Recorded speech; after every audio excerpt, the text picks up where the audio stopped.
Hello and welcome to my Zenless Zone Zero guide and showcase for the Deadly Assault cycle of May 16th.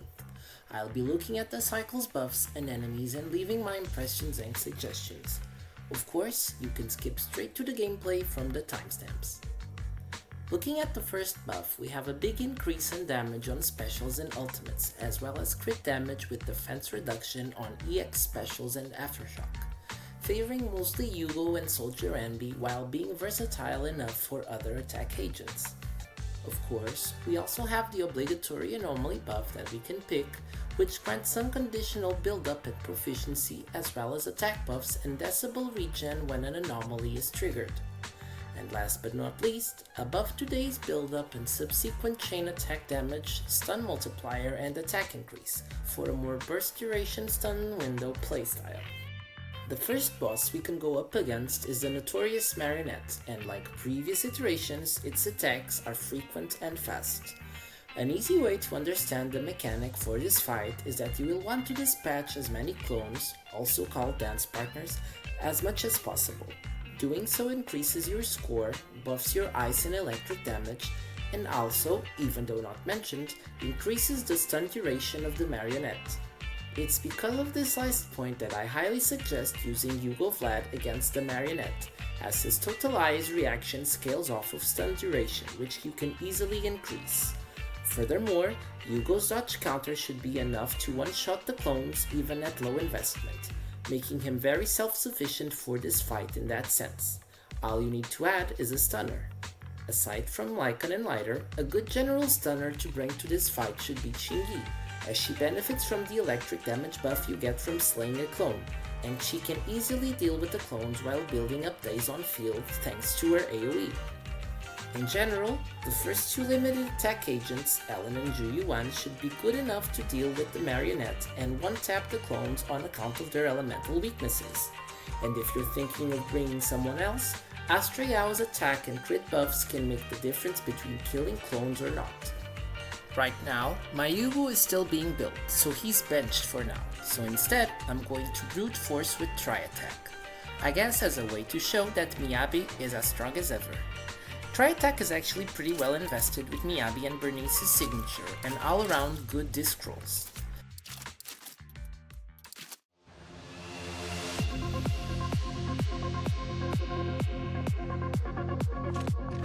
As per usual, all that really matters is keeping an eye out for BURNICE's fuel and MIYABI's stacks. YANAGI takes more of an enabler role instead of a carry role, as she's mostly only on field for disorders to stack MIYABI up.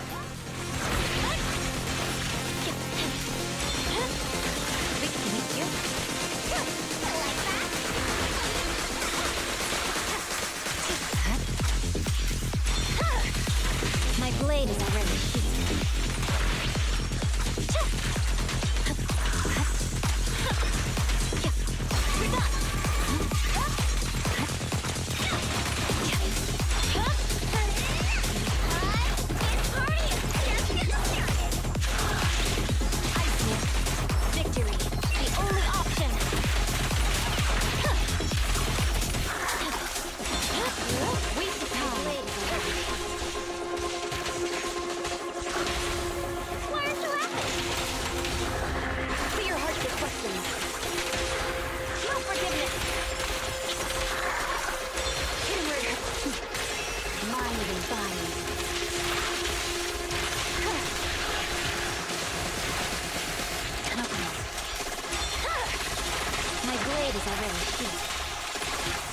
When the Marionette recovers from a stun, it will throw a bunch of clones at you.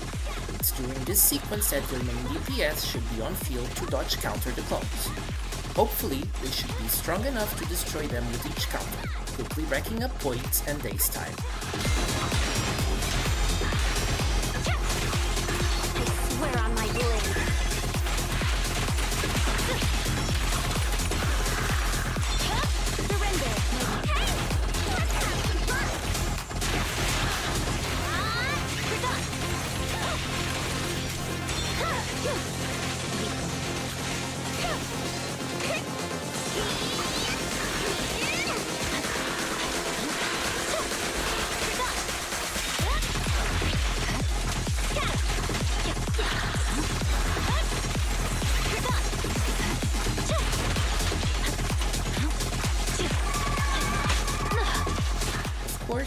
when I have the option, I always prefer to save up energy when a stun window is close to maximize damage. Over. Weak spot located.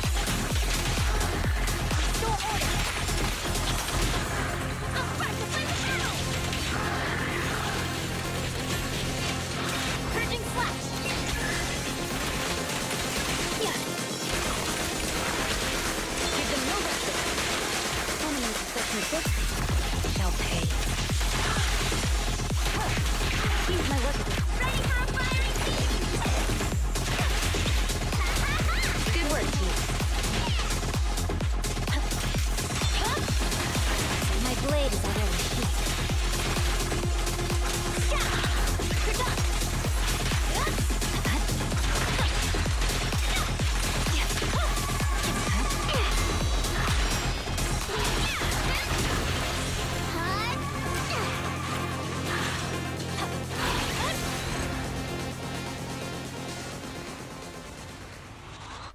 The next boss in the lineup is the Notorious Dead End Butcher, and, like previous iterations, offers a strong incentive to use Anomaly and Disorders rather than attack and crit.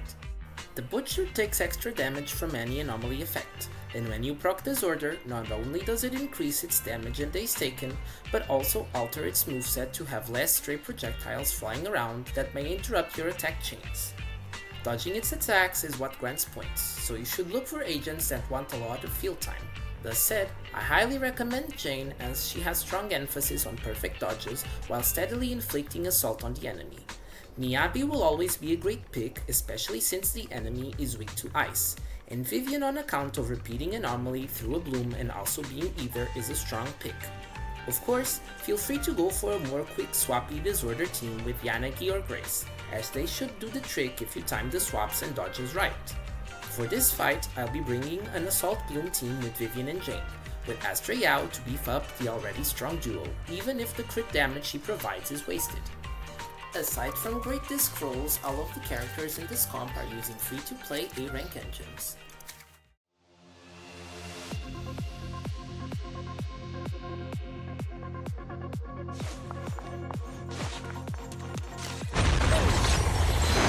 Similar to Try Attack, this fight is all about managing Vivian's bloom stacks.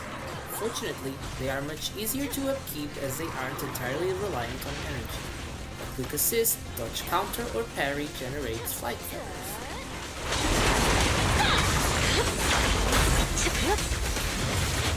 No escape.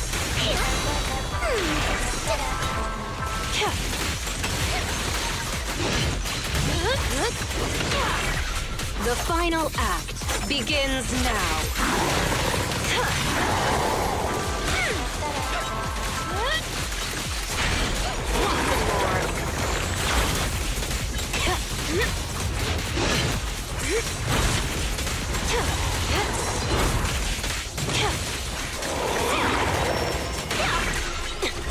Don't who dares get between me and Lord Typhon?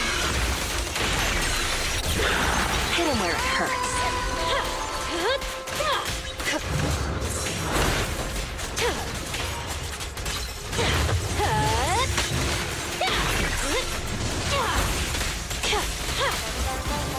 You better not get my dress dirty.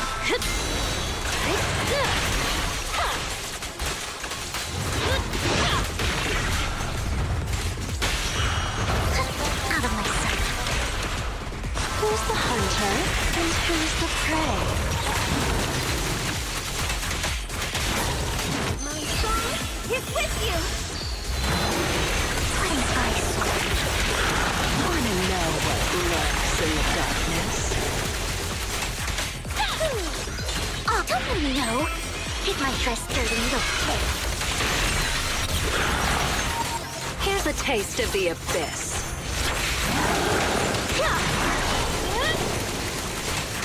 Want some more? Even though invisible, the Butcher is still targetable.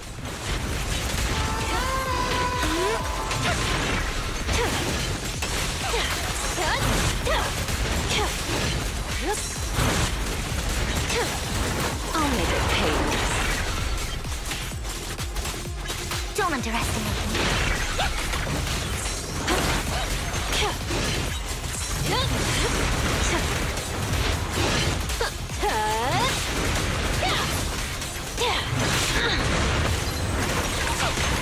Found your weakness. The final act begins now. Oops. Oh, for Lord Typhon.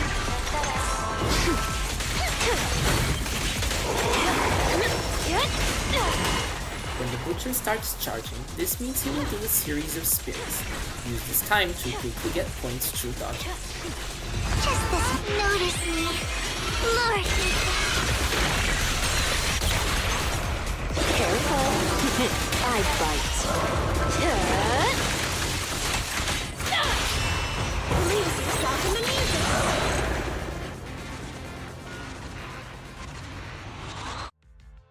Finally, the Autonomous Assault Unit is the last boss we can go against, and like previous iterations, a good score is reliant on defensive assists. After Typhon uses its rocket attacks, it will follow up with a series of parryable lunges. Each parry or defensive assist deals a bunch of days and increases its damage taken from chain attacks and ultimates, while granting score. Parrying all 3 of its attacks further increases its damage taken and the score you receive. Fortunately, no assist points are consumed when parrying in this fight, so the only consideration you should have for team building is to bring at least 2 units that can perform defensive assists. Due to Typhon's weakness to electric, I recommend Soldier Ambi as a great unit to brute force him, especially if paired with Trigger, who can offer the off-field days required to fully stun him after the parry sequence. If you're like me and don't own Soldier Ambi, Harumasa is a great option that can dish a substantial amount of damage, though a bit harder to pilot. Caesar is a great option for this fight since she provides decent buffs and debuffs with a bit of daze, though any other proto-punk user can get the job done.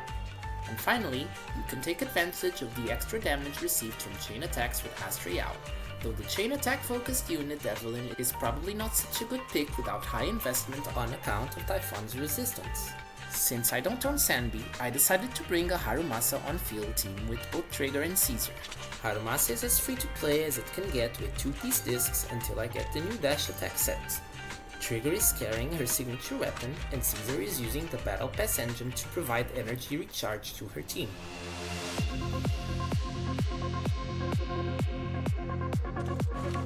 Playing with on-field Harumasa in this particular team means that the things I have to watch out for is keeping Trigger's Purge available and Caesar's shield up. Then I can just do the basic Harumasa attack combo with 2 slashes until the mech is close to being dazed.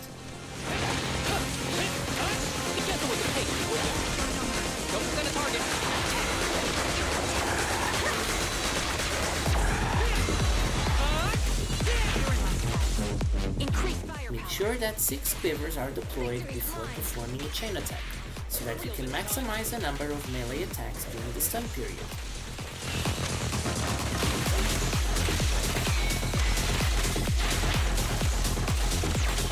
Ever heard the whistle of arrows in flight? I'm not done yet. Recalibrating. Target practice. Combat isn't my thing. Too slow.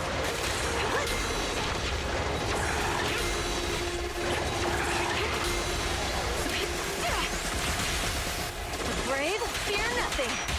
For real this time.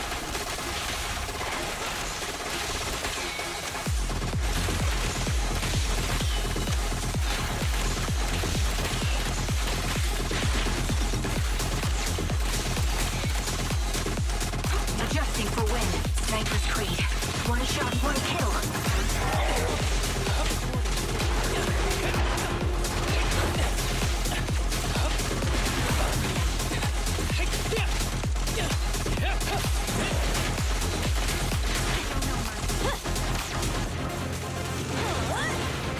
Take cover!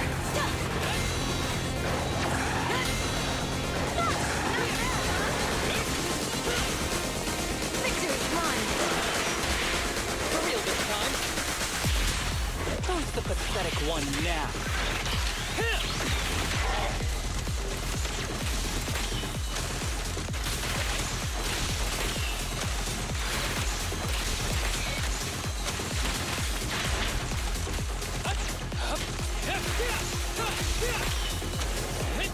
Ether vision activate. You're cornered. The melody of combat. Full of opening.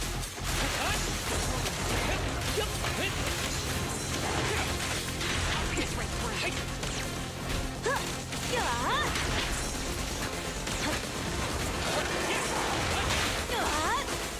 Noticing that the boss was close to being stunned, I choose to only parry without countering as to not proc a daze before it could do the 3 lunges. This way, I maximize the square wield and the damage taken debuffs. For real this time.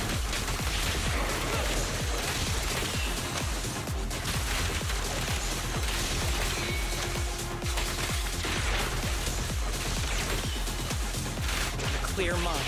Arrows fly through.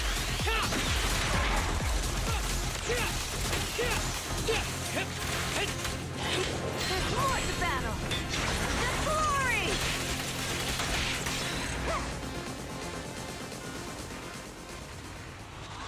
And that's it for this week.